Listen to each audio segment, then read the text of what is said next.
Você também está esperando o dossiê que o Bebiano deixou no exterior com várias pessoas e que seria revelado caso ele morresse? Pois eu tenho algumas coisas para te contar então, vem comigo.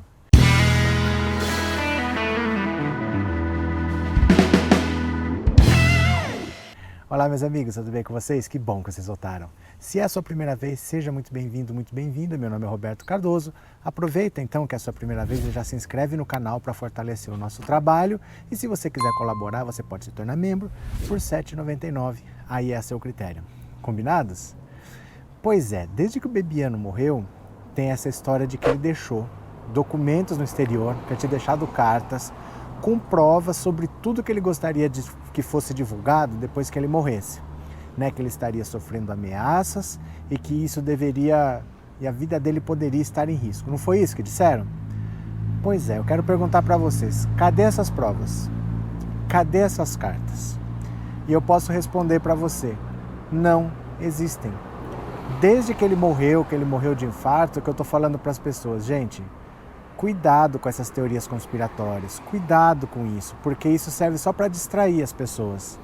Imagina só se faz sentido, pense que você é o Bebiano por um minuto, só por um minuto. Você sabe tudo o que aconteceu na campanha presidencial, você sabe que foi uma campanha irregular, você sabe que se você falar o que você sabe, você pode derrubar a presidência da República. Em vida, você optou por não falar, certo? Lembra que você é o Bebiano. Em vida você optou por não falar. Aí depois de morto, você vai divulgar isso para quê? Para prejudicar a sua família? Porque se você estava correndo risco, imagina a sua família que não tem nada a ver com isso, que pode sofrer as consequências e você não vai estar aqui para defender. Você entende que não faz muito sentido? As pessoas, mesmo que elas tenham feito alguma coisa errada, elas têm família. Por exemplo, mexe com a namorada de um bandido, mexe com a mãe de um bandido, faz alguma coisa para a família de um bandido para ver se ele não vem com a fúria toda para cima de você.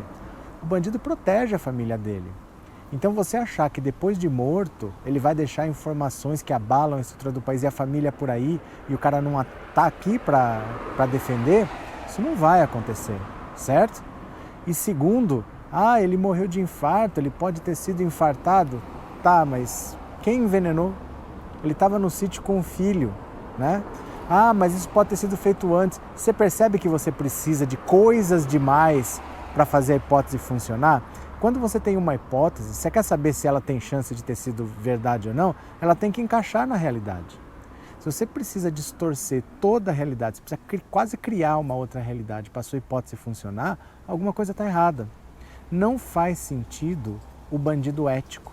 Eu falo para vocês, eu chamo isso de síndrome do bandido ético. Você achar que um bandido deixou provas de crimes para serem revelados depois da morte dele. Para começar, bandido nem fica acumulando prova. Né? Bandidos ficam se desfazendo de provas o tempo todo porque eles não querem ser pegos. Bandido não fica fazendo dossiê. Não existe isso. Sabe por que as pessoas acham isso? Por causa de filme. No filme, a gente vê assim, minha vida está em risco, se acontecer alguma coisa comigo, revela isso. Mas isso, primeiro, só acontece em filme. E segundo, mesmo no filme, quem faz isso não é o bandido, quem faz isso é o herói. Quem faz isso é o mocinho, porque ele está com a verdade, ele quer entregar a verdade para as autoridades, ele quer que os culpados sejam punidos, mas ele sabe que pode acontecer uma coisa com ele, então ele deixa provas com alguém. Isso quem faz, mesmo na ficção, é o herói, é o mocinho, não é o bandido não. O bandido fazer isso nem na ficção acontece. Então eu fui muito malhado aqui, muito criticado, porque vão aparecer as provas. Cadê as provas? Lembra no caso do Adriano? A mesma coisa. As pessoas falavam primeiro, não, eu não vi o corpo, eu não acredito que ele tenha morrido, ele deve estar em outro lugar, fizeram tudo isso para sumir com ele. Falando, gente, não faz sentido, o cara está foragido há mais de um ano. Você acha um cara que está sumido para sumir com ele.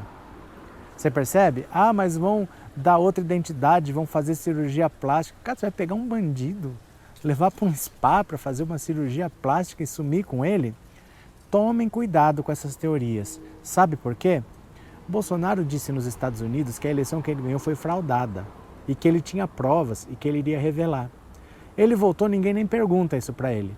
Tá todo mundo querendo saber do Bebiano, tá todo mundo querendo saber se ele está doente. As coisas vão acontecendo e a gente vai deixando para lá. A gente para de prestar atenção no que realmente é importante. Ele fez uma denúncia grave, ele acusou o TSE, ele acusou instituições sérias de fraude, disse que tinha provas, não respondeu por isso e ninguém mais pergunta. Fica todo mundo com a atenção desviada, tá? E aí as pessoas falam assim, ele faz isso de propósito para desviar o foco, mas é para desviar o foco. Gente, não confundam incompetência com querer desviar o foco. Sabe, ele não faz uma M por dia simplesmente porque ele quer desviar o foco, é porque ele é incompetente mesmo. Ele não sabe ser diferente. Então eu falo sempre para vocês, tomem cuidado com essas teorias malucas de conspiração, sempre achando que vai aparecer um dossiê do nada. Não vai aparecer dossiê do nada, nenhum bandido fica produzindo provas. Mas e a perícia dos celulares do Adriano? Tem coisa lá, ali tem. E por que não apareceu ainda? Porque está sob sigilo de justiça. Gente, a realidade não é tão bonitinha como a ficção. Não é porque foi periciado que eles vão chegar, olha, descobrimos isso. Aquilo vai ficar sob sigilo, porque se for revelado o que tem lá dentro, o seu Jair Bolsonaro vai fazer o que ele puder para atrapalhar as investigações. Então isso vai correr sob sigilo, vai levar meses para vir à tona e lá no fundo, quando for o momento, vai ser revelado. Não vai ser em tempo real. A internet deixou a gente mal acostumado. Sabe, porque a gente consegue se atualizar o tempo todo, a gente acha que tem que ter informação sendo abastecida o tempo todo. E não é assim. Quando a gente vê grandes crimes que foram julgados, leva meses, anos até o julgamento. Mas antigamente a gente não tinha tanto acesso à informação, Então a gente esperava. O que aconteceu com a Mércia Nakashima? O que aconteceu com a Suzane von Richthofen? O que aconteceu com o casal Nardoni? Levava meses. Mas a gente não ficava nessa insistência, nessa ansiedade de ficar cobrando novidades minuto a minuto, porque não é assim. Essas coisas correm em sigilo de justiça, leva tempo e nós temos que esperar, porque não dá para ser nessa velocidade que a gente quer. Só na ficção é tão rápido, tá? Então eu peço para vocês, não desistam. Não é porque você não está tendo notícia que as coisas não estão acontecendo. As coisas estão acontecendo, mas em sigilo de justiça. E não fique esperando que venha a verdade de um bandido, porque a única coisa que vai acontecer é que você vai se frustrar. O bandido não vai salvar a nação de nada, ele não está preocupado com isso. Se o Adriano queria fazer alguma coisa, era deixar a família bem.